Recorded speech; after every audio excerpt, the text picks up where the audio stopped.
sekarang kita masuk pada segmen ketiga, ya, soal pro kontra keaslian ijazah Pak Jokowi. Segmen 3 ini ada 1, 2, 3, 4, ya, ada 4 komentar ya dari penonton program ini.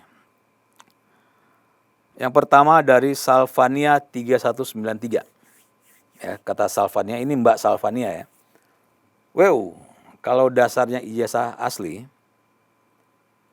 kalau dasarnya ijazahnya asli, sudah dipastikan Roy, Risma, dan Tifa sudah dari dulu ditangkap paksa. Itu logikanya jelas, ngapain muter-muter penyidikannya. 100% sudah kalah kubu Jokowi. Jadi Mbak Salvania, begini ya. Ijazah Pak Jokowi ya oleh UGM sebagai penerbit ijazah itu dikatakan asli. Ya. Oleh yang bukan pihak UGM dibilang palsu. Ya. Jadi Roy Suryo CS ini mengatakan palsu. Oleh KPU sudah diverifikasi sebelum Pak Jokowi menjadi penguasa di negeri ini. Artinya ketika diverifikasi, ketika Pak Jokowi jadi calon wali kota, Pak Jokowi belum jadi siapa-siapa. Ya, jadi verifikasi yang dilakukan oleh KPU itu tidak ada tendensi dari penguasa sama sekali. Tapi tetap dinyatakan oleh pihak yang di luar KPU itu tidak asli. Yang bilang nggak asli ini kan Roy Suryo dan kawan-kawan ya, bukan pihak UGM, bukan pihak KPU.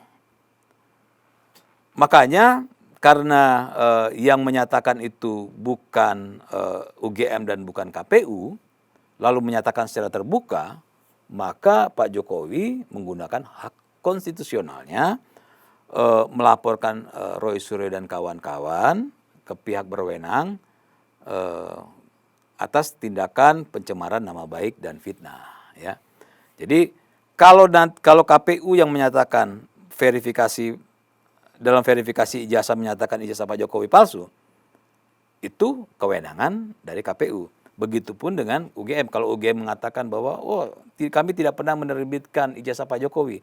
Nah, artinya Pak Jokowi tidak bisa melaporkan pihak-pihak itu pencemaran nama baik karena memang UGM sebagai penerbit dan KPU sebagai verifikasi legal yang sudah disahkan di negara hukum ini. Nah, kalau orang yang tidak punya legal standing lalu mengatakan palsu, tentu Pak Jokowi merasa dirugikan dan dia melaporkan sebagai pencemaran nama baik. Jadi gitu Mbak Salvania ya, kalau kita bicara soal keaslian ijazahnya. Nah, Mbak Salvania mengatakan ngapain muter-muter gitu kan. Begini, sebenarnya yang muter-muter itu bukan pihak UGM, yang muter-muter itu bukan pihak KPU, yang muter-muter itu bukan pihak kepolisian, yang muter-muter itu ya Roy Suryo dan kawan-kawan ya. Jadi Roy Suryo dan kawan-kawan harusnya datang ke Polda Metro Jaya, malah muter-muter ke stasiun TV, malah muter ke podcast, malah muter ke acara aneh-aneh lainnya ya. Jadi kalau Anda mengatakan ngapain muter-muter, seharusnya Anda tegur Roy Suryo CS, ngapain muter-muter sih? Ya, harusnya datang aja ke Polda Metro Jaya, nggak perlu muter kemana-mana gitu. Nah, lalu Anda mengatakan 100% kubu Jokowi sudah kalah. Kalau Pak Jokowi sudah kalah, ya buktikan dong ya, jangan hanya klaim ya.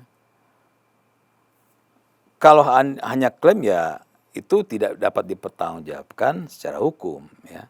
Makanya Anda nih Mbak Salvania, Anda harusnya ya mendesak Roy Suryo CS ya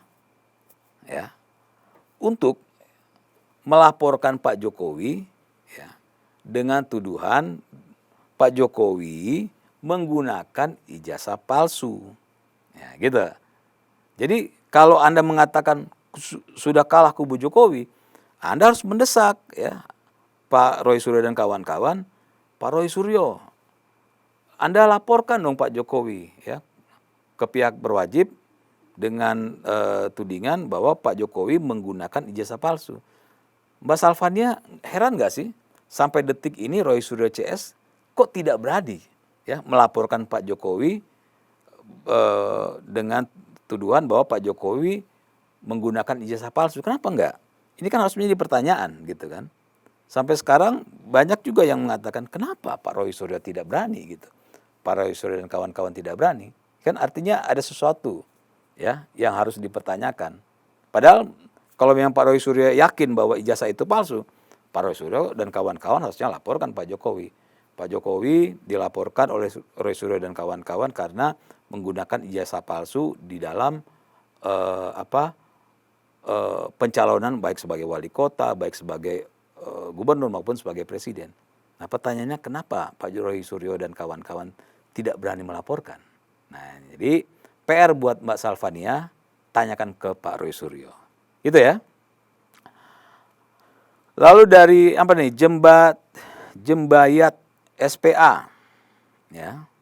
Kata Jembayat, yang tidak dukung Roy Suryo CS berarti orang-orang yang tidak mengerti arti kebenaran, kejujuran, dan keadilan di NKRI.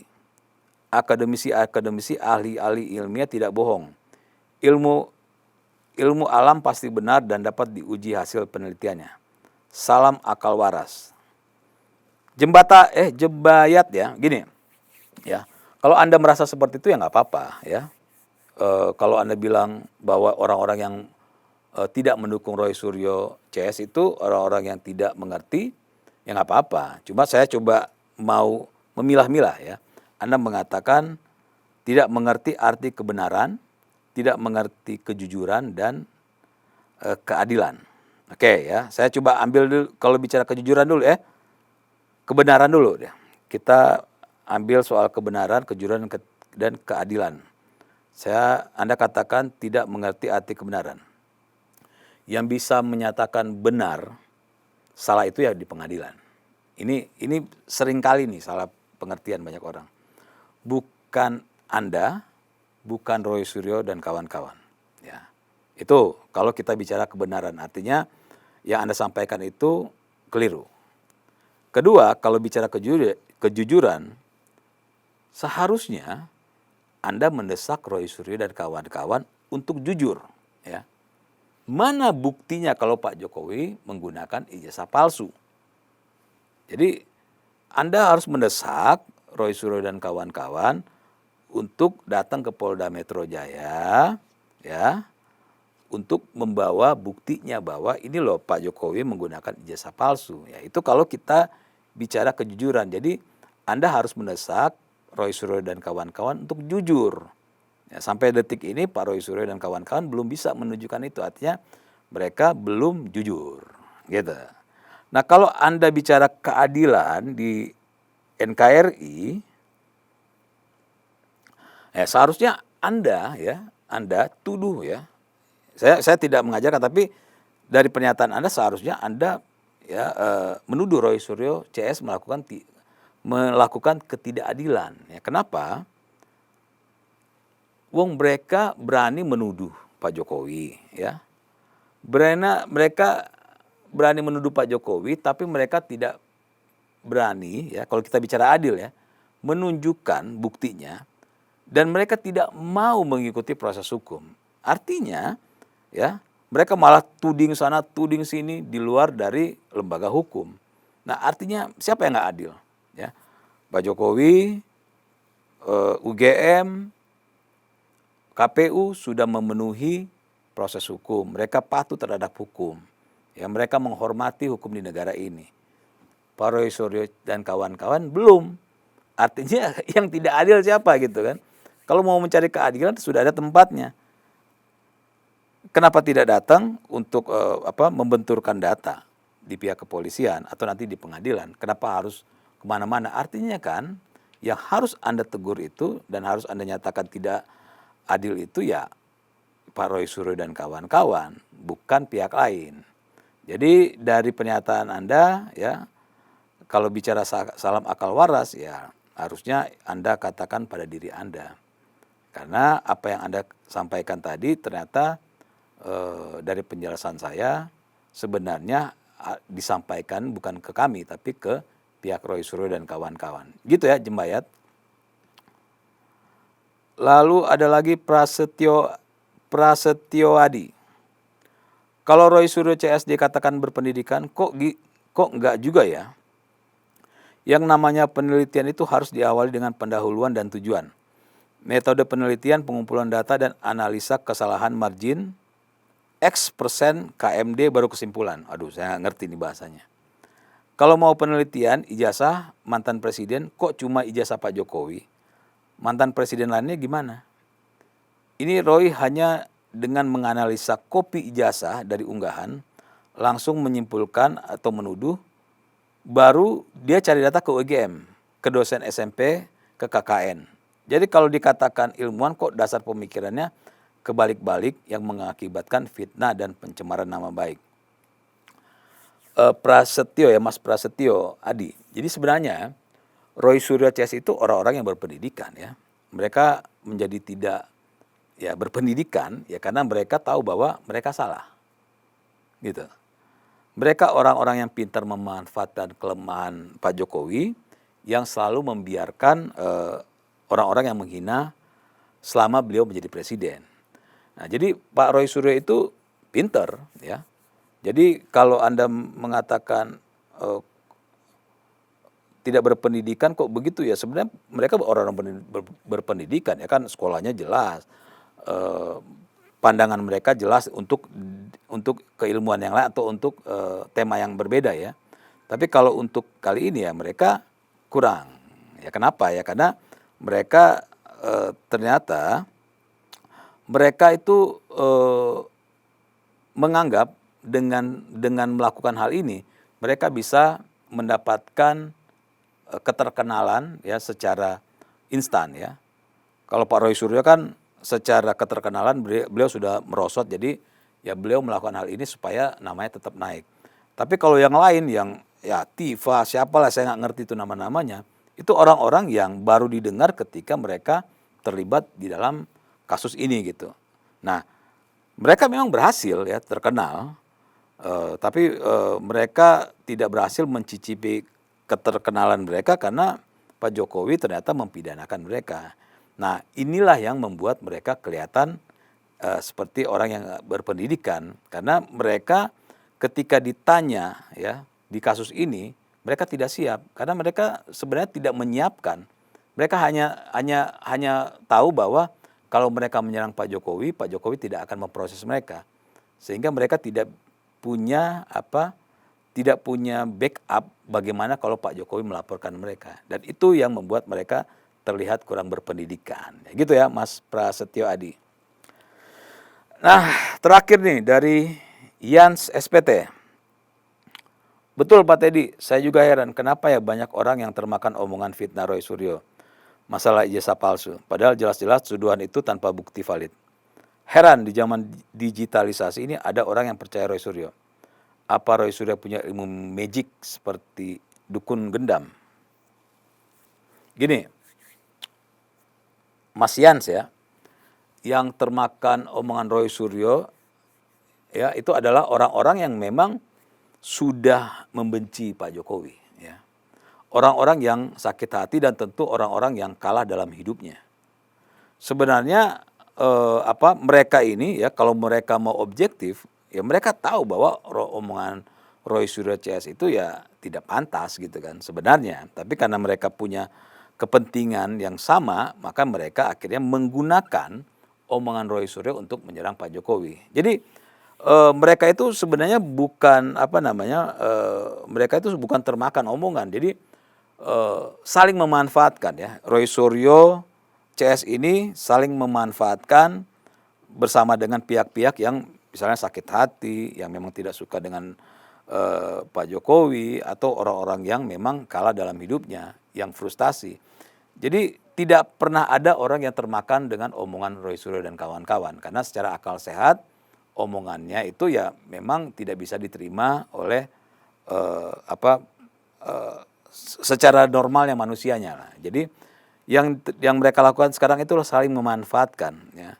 Jadi kalau ada orang yang sakit hati sama Pak Jokowi, orang yang kalah dalam hidupnya, ketika melihat ada videonya Pak Roy Suryo dan kawan-kawan, walaupun mereka tahu itu sesuatu yang tidak pantas ya, mereka publikasikan. Jadi mereka memanfaatkan Roy Suryo dan kawan-kawan untuk ya melampiaskan ketidaksukaan mereka. Begitupun Roy Suryo dan kawan-kawan, mereka memanfaatkan orang-orang yang kalah ini, orang-orang yang lemah ini, orang-orang yang sakit hati ini untuk terus memproduksi atau menyebarkan informasi yang bisa menyudutkan Pak Jokowi. Jadi begitu ya Mas Yans, jadi tidak ada yang termakan omongan, tapi mereka saling memanfaatkan satu dan yang lainnya. Begitu ya. Saya pikir cukup dari 3 segmen ini. Mudah-mudahan silaturahmi digital ini bisa terus kita lakukan dan di video-video selanjutnya. Jadi penutup dari pertanyaan-pertanyaan dan pandangan-pandangan yang saya jawab barusan. Jadi sebenarnya kita semua ya, masyarakat Indonesia, penonton program OTT ini harus melihat bahwa pertama, kasus Pak Roy Suryo dan Pak Jokowi itu bukan kasus ijazah palsu ya, tapi kasus pencemaran nama baik ya. Jadi harus bisa dibedakan. Roy Suryo dan kawan-kawan belum sama sekali melaporkan Pak Jokowi terkait ijazah palsu. Jadi ijazah palsu ini tidak pernah ada. Kasus ijazah palsu ini tidak pernah ada. Kasus yang sebenarnya ada dan sedang proses ini adalah kasus pencemaran nama baik. Kenapa pencemaran nama baik itu ada?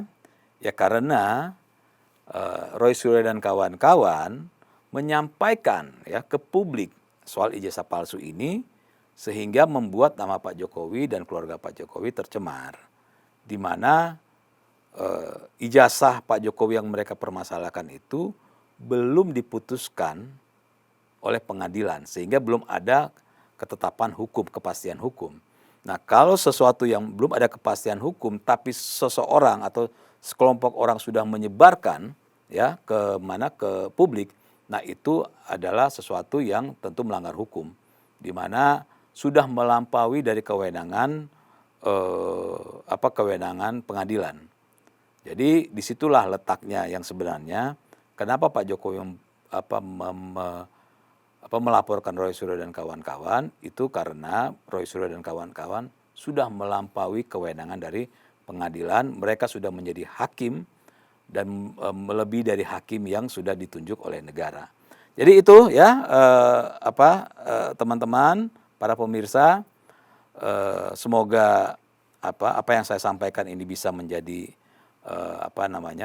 bahan untuk diskusi nanti teman-teman dan menjadi sebuah pendidikan politik agar supaya teman-teman pemirsa bisa melihat atau menerima informasi tidak mudah terprovokasi dan bisa memilah mana yang baik dan benar. Saya pikir cukup ya. Nah, nanti kita akan ketemu di video-video selanjutnya. Terima kasih.